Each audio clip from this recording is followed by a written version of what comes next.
O amor pela verdade e a salvação. A fé que leva à salvação vem através de algo muitíssimo importante: o amor pela verdade. Uma pessoa que não tem amor pela verdade se deixa levar pelo que é conveniente e pelos muitos enganos que há no mundo. Em última análise, tal pessoa sofrerá a condenação de Deus. A melhor forma de não cairmos em qualquer desses enganos e evitarmos a consequente condenação é conhecendo a verdade e aplicando-a em nossas vidas. Mas o que é a verdade? Não há necessidade de longas discussões filosóficas para encontrar a resposta. Jesus Cristo, o Filho de Deus, deixou claro que a verdade é a palavra de Deus. João 17:17. Santifica-os na verdade. A tua palavra é a verdade. João 17:17. Se conhecermos a verdade, a palavra de Deus, e nos mantermos nela, seremos libertos dos enganos, do pecado e da condenação. João 8:32. Então Jesus disse aos judeus que haviam crido nele: Se vocês permanecerem na minha palavra, são verdadeiramente meus discípulos. Conhecerão a verdade e a verdade os libertará. João 8:32. Porém, a situação da maioria das pessoas hoje é a mesma situação em que se encontrava a nação de Israel na época do profeta Oséias. Faltava o conhecimento de Deus, o qual havia sido rejeitado até mesmo pelos sacerdotes. Oséias 4:6. O meu povo está sendo destruído, pois lhe falta o conhecimento. Pelo fato de vocês, sacerdotes, rejeitarem o conhecimento, também eu os rejeitarei, para que não sejam mais sacerdotes diante de mim. Visto que se esqueceram da lei do seu Deus, também eu me esquecerei dos seus filhos. Oséias 4:6. Portanto, conhecer a vontade de Deus é indispensável. Caso contrário, seremos insensatos. Efésios 5:17. E não há como conhecer a vontade de Deus, a qual foi totalmente revelada através de Cristo e seus apóstolos, sem estudo bíblico. Efésios 3:4-5. Por esta razão, não sejam insensatos, mas procurem compreender qual é a vontade do Senhor. Efésios 5:17. Ao lerem o que escrevi, poderão entender a minha compreensão do mistério de Cristo, o qual, em outras gerações, não foi dado a conhecer aos filhos dos homens, como agora foi revelado aos seus santos apóstolos e profetas, pelo Espírito. Efésios 3:4-5. O apóstolo Paulo, ao escrever aos cristãos tessalonicenses do primeiro século sobre o aparecimento de um iníquo enganador, afirmou que aqueles que não acolheram o amor da verdade não eram salvos. 2 Tessalonicenses 2, 9-10.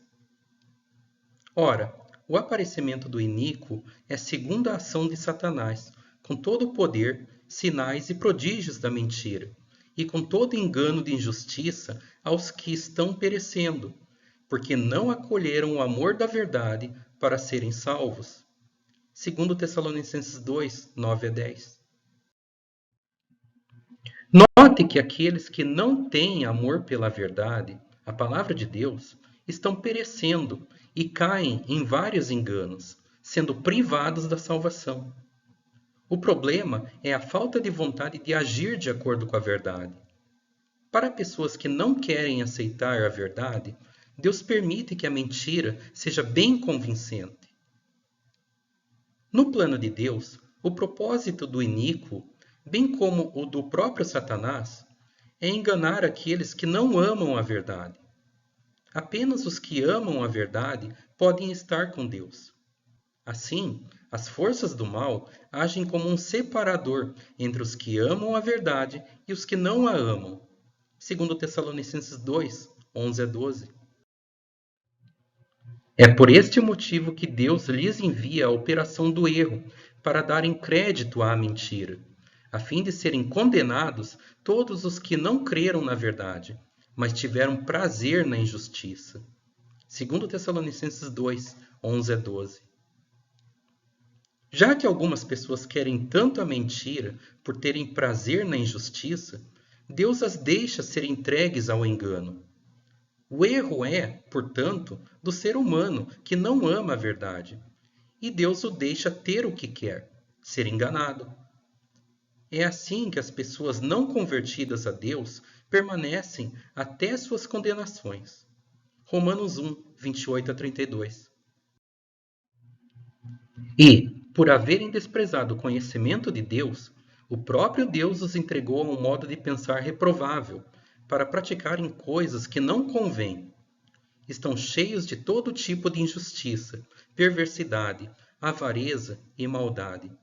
Estão cheios de inveja, homicídio, discórdia, engano e malícia. São difamadores, caluniadores, inimigos de Deus, insolentes, arrogantes, orgulhosos, inventores de males, desobedientes aos pais, insensatos, desleais, sem afeição natural e sem misericórdia. Embora conheçam a sentença de Deus, de que os que praticam tais coisas são passíveis de morte, eles não somente as fazem, mas também aprovam os que as praticam. Romanos 1, 28 a 32. A Bíblia ensina que Satanás é um mentiroso que se aproveita de qualquer astúcia para enganar. Cientes disso, cristãos precisam de muito cuidado para não cair no engano, apegando-se à verdade, a palavra de Deus. Falando em engano, não se pode deixar de lado um aspecto muito importante. Nem todo sinal, prodígio ou maravilha é de Deus. A realização de milagres não prova que alguém é de Deus. Mateus 7, 21 a 23. Nem todo o que me diz, Senhor, Senhor, entrará no reino dos céus, mas aquele que faz a vontade de meu Pai, que está nos céus. Muitos, naquele dia, vão me dizer, Senhor, Senhor, nós não profetizamos em seu nome? E em seu nome não expulsamos demônios? E em seu nome não fizemos muitos milagres? Então lhes direi claramente, eu nunca conheci vocês. Afastem-se de mim, vocês que praticam o mal. Mateus 7, 21 a 23. Note que essas pessoas, de fato, se referiram a Jesus como Senhor, profetizaram em seu nome, expeliram demônios e fizeram milagres. E Jesus não os conheceu, mas os mandou se apartarem dele. Fazer a vontade de Deus é mais importante que sinais. As Escrituras alertam sobre sinais e prodígios empregados por Satanás e seus servos com o objetivo de enganar. Mateus 24, 24, 2 Tessalonicenses 2, 9 ao 10, Apocalipse 16, 14. Porque surgirão falsos cristos e falsos profetas, operando grandes sinais e prodígios, para enganar, se possível, os próprios eleitos. Mateus 24, 24. Ora, o aparecimento do iníquo é segundo a ação de Satanás, com todo o poder, sinais e prodígios da mentira, e com todo o engano de injustiça aos que estão perecendo, porque não acolheram o amor da verdade para serem salvos. 2 Tessalonicenses 2, 9 a 10. São espíritos de demônios, operadores de sinais, e se dirigem aos reis do mundo inteiro a fim de ajuntá-los para a batalha do grande dia do Deus Todo-Poderoso. Apocalipse 16, 14. Sábios e magos de Faraó reproduziram alguns dos mesmos sinais que Deus ordenou Moisés e Arão a realizar. Êxodo 7, 10 a 11 e 20 a 22. Êxodo 8, 6 a 7. Os sinais dos magos de Faraó eram realizados com as suas ciências ocultas. O propósito foi enganar Faraó a pensar que seus magos possuíam tanto poder quanto Moisés e Arão e que não era necessário que Faraó deixasse o povo de Israel sair do Egito. Então Moisés e Arão foram até Faraó e fizeram como o Senhor lhes havia ordenado. Arão jogou o seu bordão diante de Faraó e diante dos seus oficiais, e ele virou uma serpente. Faraó, porém, mandou vir os sábios e encantadores, e eles, os sábios do Egito, fizeram também o mesmo com as suas ciências ocultas. Êxodo 7, 10 a 11. Moisés e Arão fizeram como o Senhor lhes havia ordenado. Arão, levantando o bordão, feriu as águas que estavam no rio, à vista de Faraó e seus oficiais. E toda a água do rio virou sangue. Os peixes que estavam no rio morreram. O rio cheirou mal e os egípcios não podiam beber a água do rio. E houve sangue por toda a terra do Egito. Porém, os magos do Egito fizeram o mesmo com as suas ciências ocultas, de maneira que o coração de Faraó se endureceu e não os ouviu, como o Senhor tinha dito. Êxodo 7, 20 a 22. Arão estendeu a mão sobre as águas do Egito e subiram rãs e cobriram a terra do Egito. Então os magos fizeram o mesmo com as suas ciências ocultas e fizeram aparecer rãs sobre a terra do Egito. Êxodo 8, 6 a 7. Cristãos não devem buscar sinais, prodígios e maravilhas, e nem deixar que seus sentimentos os enganem. Devem se apegar à pura palavra de Deus revelada na Bíblia. Devem deixar que a palavra de Deus seja a autoridade máxima. Não importa quantos sinais alguém alega ter visto ou ter feito, a prova final é a palavra de Deus já revelada. Se alguém faz sinais e prodígios, mas não obedece totalmente à palavra de Deus, não é de Deus. Nunca se deve colocar sinais acima da palavra de Deus. Lucas 16, 27 a 31, Gálatas 1, 6 a 9. Então o rico disse: Pai, eu peço que mande Lázaro à minha casa paterna, porque tenho 5 irmãos, para que lhes dê testemunho, a fim de que não venham também para este lugar de tormento. Abraão respondeu: Eles têm Moisés e os profetas, ouçam-nos. Mas ele insistiu: Não, pai Abraão, se alguém dentre os mortos for até lá, eles irão se arrepender.